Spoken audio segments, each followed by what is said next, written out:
Hello guys, welcome to study with. मैं प्रिया सिंह आपका स्वागत करती हूँ। आज हम जानेंगे बौद्ध धर्म के बारे में, from rise of Buddhism to declination of Buddhism.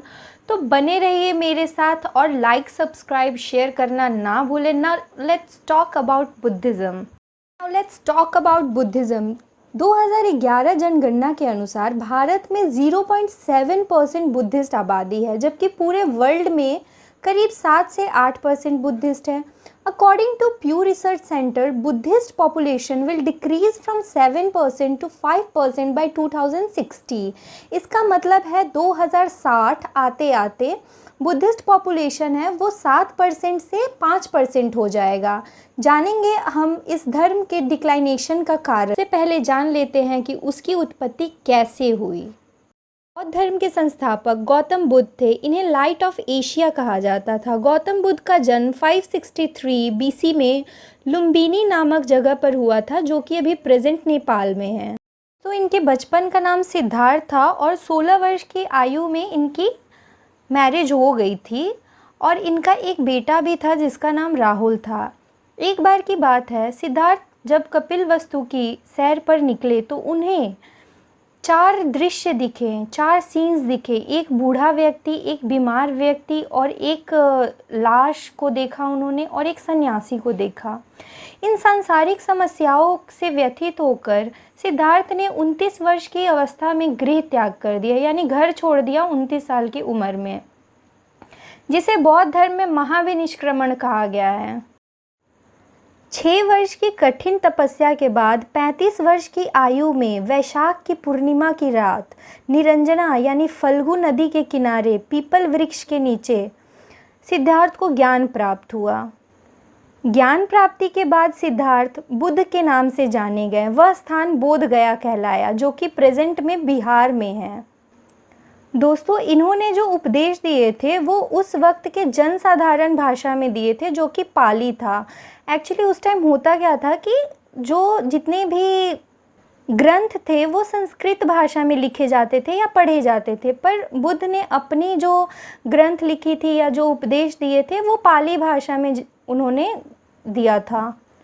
कई शासक जो थे इनके अनुयायी थे, जैसे बिंबिसार, प्रसेनजीत, उदयन, अशोक। इन सब के बारे में तो आपने सुना ही होगा। दोस्तों, बुद्ध की मृत्यु 80 वर्ष की अवस्था में 483 बीसी में कुशीनारा, जो कि प्रेजेंट में देवरिया उत्तर प्रदेश में है, वहाँ हुई थी और इनके निर्वाण को महापरिनिर्वाण कहा गया था।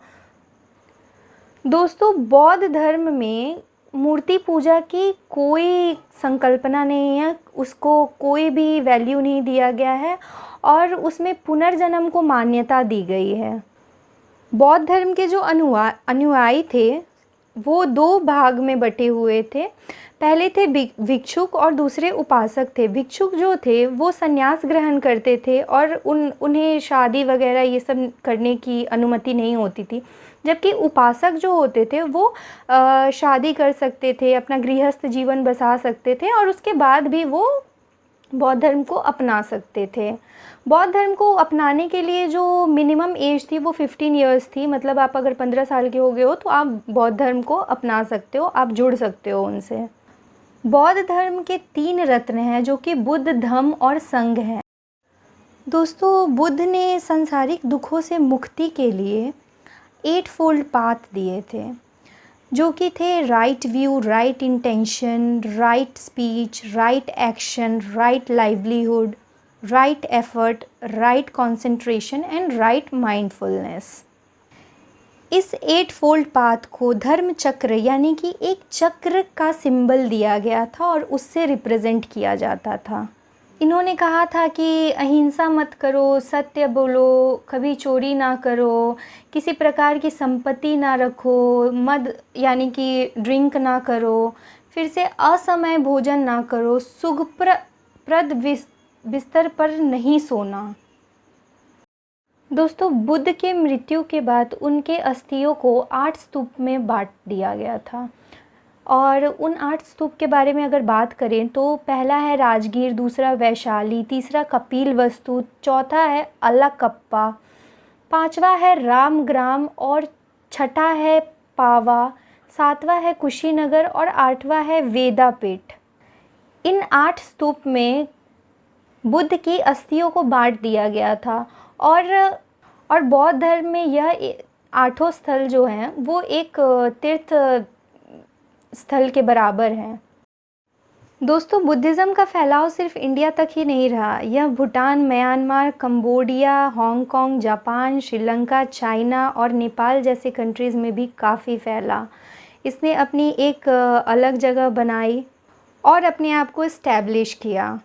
तो ये था दोस्तों अबाउट राइज ऑफ बुद्धिज़्म। अब हम इस वीडियो के अगले पार्ट में जानेंगे कि what was the reason behind the declination of Buddhism. आखिर जिस कंट्री से बुद्धिज़्म ने अपनी एक पहचान बनाई, उसी कंट्री में सिर्फ 0.7% बुद्धिस्ट क्यों बच गए हैं, क्या कारण है इस।